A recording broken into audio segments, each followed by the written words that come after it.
কতজন ইউথরা অংশ নিলেন? বিকশিত ভারত ইউথ পার্লামেন্ট 2025 এটা স্টার্ট হয়েছে বহুদিন আগে, মাসখানেক আগে স্টার্ট হয়। এখানে 3টে রাউন্ড ছিল। ফার্স্ট রাউন্ড ছিল যে যারা ইন্টারেস্টেড প্রেসক্রাইব সাবজেক্টের উপর তারা তাদের ভিডিও আপলোড করে। এবং এখানে ওয়েস্ট বেঙ্গলে আপনার 12টা নোডাল ডিস্ট্রিক্ট ছিল। একটা নোডাল যেমন নর্থ 24 পরগনা, এর মধ্যে ছিল সাউথ 24 পরগনাস অ্যান্ড বারুইপুর। এরকম করে 12টা নোডাল ডিস্ট্রিক্ট হয়। নোডাল ডিস্ট্রিক্টে তারা ভার্বালি প্রেজেন্টেশন করে, ভিডিও আপলোড করা হয়। ভিডিও আপলোড করার পর ওনাদের থেকে ওখান থেকে আর স্ক্রিনিং কমিটি করে আমরা সিলেক্ট করি 150। এবং 150কে নিয়ে আমরা প্রতিটা জেলায় সারা ভারতবর্ষে, এখানে শুধু নয়, একটা প্রেজেন্টেশন হয়। সেখানে মানে ফিজিক্যাল প্রেজেন্টেশন, সেখান থেকে আমরা সিলেক্ট করি অনলি 10। এবার ওই 10 জনকে নিয়ে আমরা 12টা নোডাল পয়েন্ট থেকে আমরা 120 জনকে ডাকি দুদিনে, গতকাল আজকে।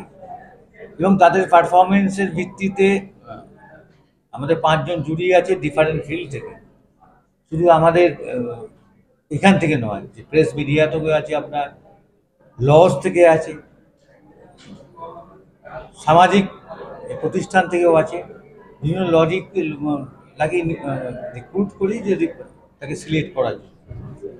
120 জন থেকে আমরা সিলেক্ট করবো 3 জনকে, যে 3 জন আগামী পরশু দিন they will fly to Delhi for second, মানে দিল্লি প্রোগ্রাম। 2-3 তারিখে ন্যাশনাল প্রোগ্রাম হবে বিকশিত ভারত বা ডেভেলপ কান্ট্রির নিয়ে ওদের মতামতের জন্য। এখান থেকে সিলেক্ট হয়েছে আমরা বলতে পারছি না এখনো।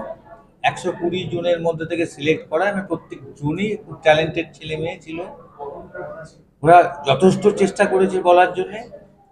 আর একটা এই টোটাল প্রসেসের মধ্যে আমরা যে সাপোর্টটা পেয়েছি ব্রেনওয়ার্ড ইউনিভার্সিটি থেকে, all respect for getting support for the Brainware university and NSS unit of Brainware university. তাদের সাপোর্টের জন্য আমরা প্রোগ্রামটা করতে পেরেছি। তার কারণ হচ্ছে যে আমাদের বাজেট পারফর্ম করে না। তো সেখানে ওদের হল, মাইক, স্টেজ, এইগুলো ওরা দে আর প্রোভাইডিং দিস। আমরা অ্যাজ পার গভর্নমেন্ট বাজেট করার চেষ্টা করেছি। আশা করছি যে near future from West Bengal থেকে কেউ না কেউ একটা স্ট্যান্ড করবে ডিএ পার্সনের কাছে, যে এই যে যতগুলো ইনসিডেন্ট ঘটনা ঘটছে, যেখানে আজকালকার যুবক যুবতীরা ভাবছে কনস্টিটিউশনাল রাইট কী হবে, রেসপন্সিবিলিটি কী হবে, ডিউটিস কী হবে, এটাই আমাদের সবচেয়ে বড় পাওনা। আশা করব near future they will be performing better for to this life.